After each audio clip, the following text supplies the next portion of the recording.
Eu quero falar um pouquinho agora sobre os resquícios do G20, sobre a possibilidade de novos acordos e também de que maneira que os encontros do presidente da República podem repercutir lá fora. Ele recebeu, nesta quarta-feira, o líder chinês Xi Jinping no Palácio da Alvorada para uma reunião e assinatura de acordos comerciais.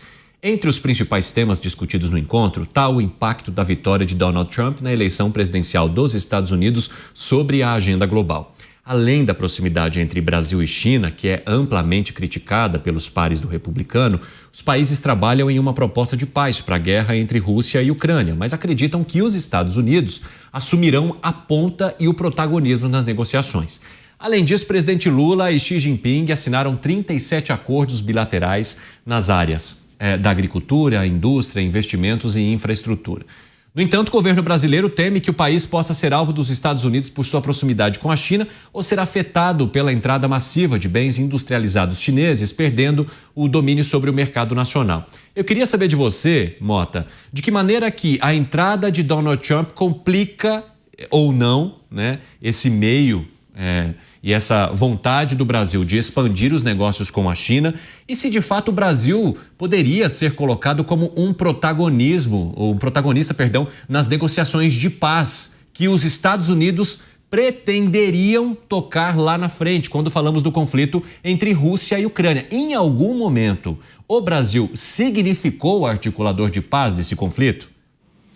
Vou começar da segunda pergunta, que é a mais fácil de todas. Vai lá. Não, nunca significou.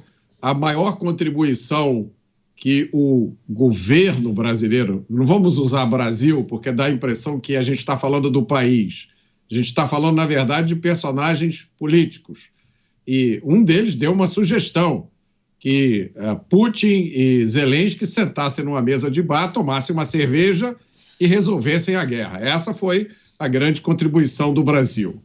Vamos lembrar, isso é muito importante, Cine, um dos principais componentes do novo governo americano, que vai tomar posse em janeiro, é Elon Musk, que foi um dos fatores chaves na vitória de Donald Trump. Elon Musk não tem sido exatamente elogiado, afagado pelo atual governo brasileiro ou pessoas ligadas a ele. Então, eu acho que é justo a gente dizer que pode ser que isso tenha criado um certo clima prejudicial ao protagonismo do atual governo brasileiro. Quanto às relações com a China, a gente tem que separar o que são as nações e o que são os governos. O relacionamento comercial da China com o Brasil não é feito pelos governos, é feito pelas empresas, pelos indivíduos. E a China tomou uma decisão de abrir a sua economia, de produzir para exportação. Isso foi resultado de uma histórica visita que o presidente Richard Nixon fez à China. A China virou destino de investimentos estrangeiros para produzir, para exportar. A China usou as ferramentas de livre mercado, apesar de ser uma ditadura. A China abriu espaço para empreendedorismo, tudo o que o Brasil não fez. O resultado é simples. Em 1990, o PIB do Brasil era igual ao PIB da China. Hoje, o PIB da China é 10 vezes maior que o PIB do Brasil. Luiz Felipe Dávila, como é que você avalia esses movimentos e as preocupações que teriam o governo brasileiro agora, a partir do momento em que Donald Trump retomar o poder? Cine, 2 pontos fundamentais para compreendermos. Primeiro, os Estados Unidos vêm ignorando a América Latina e o Brasil há muito tempo. A única preocupação dos Estados Unidos era o México, ali na sua fronteira, o tal do nearshoring. O resto vem sendo ignorado pelos Estados Unidos. E na política, Cine, como você sabe muito bem, não existe vácuo. O vácuo deixado pelos Estados Unidos foi ocupado pela China. A China tornou-se o maior parceiro comercial da maioria dos países na América Latina e principalmente na América do Sul. Isso é fruto de uma potência que deu as costas para a América Latina.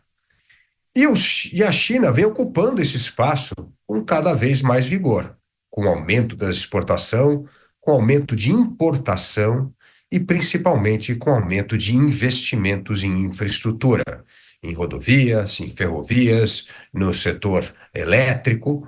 Então, esta relação vai continuar perdurando, e não importa o governo do dia.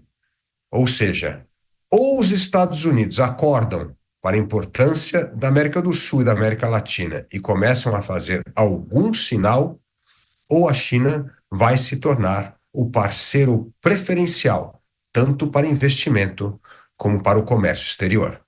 Beraldo, eu tenho 3 minutinhos para você antes da gente encerrar, para você avaliar, então, primeiro, as questões práticas que podem trazer de consequência ao Brasil esse encontro do presidente da República agora com esses acordos e, principalmente, a possibilidade de mudanças a partir do novo governo americano. Cine, o que a China quer, ela tem. Isso tem ficado claro pela força econômica que a China representa hoje, a dependência que se criou, inclusive dos Estados Unidos, em relação à China. A China não apenas é o parque industrial dos Estados Unidos, mas a China é o principal comprador ou a principal compradora de dívidas emitidas pelo governo americano. Então, o dinheiro da China hoje é fundamental para que os Estados Unidos mantenham as suas contas. Quando a China olha para o Brasil, o comércio, a agricultura, isso tudo a China tem. Uma das áreas que a gente tem, que mais se destacam no mundo, que é a área de aviação, em razão da Embraer, já montou uma fábrica na China. A gente tem o minério de ferro indo para a China, as toneladas a cada hora.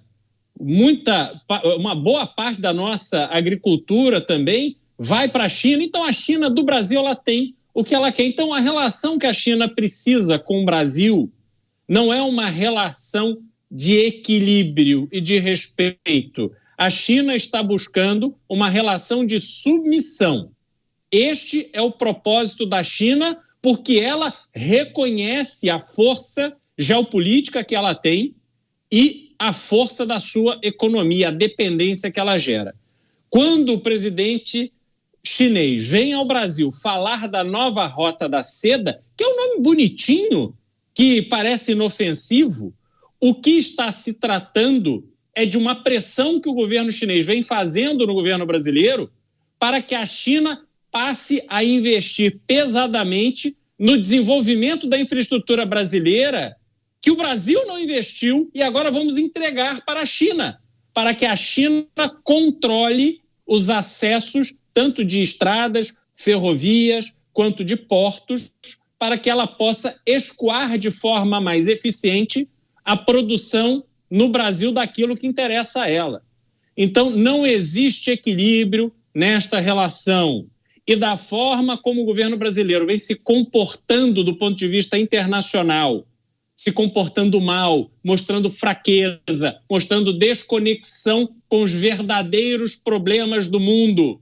O mundo evoluindo para um lado, o Brasil olhando para o outro. O Brasil não está numa posição boa para essa negociação, não, Cid.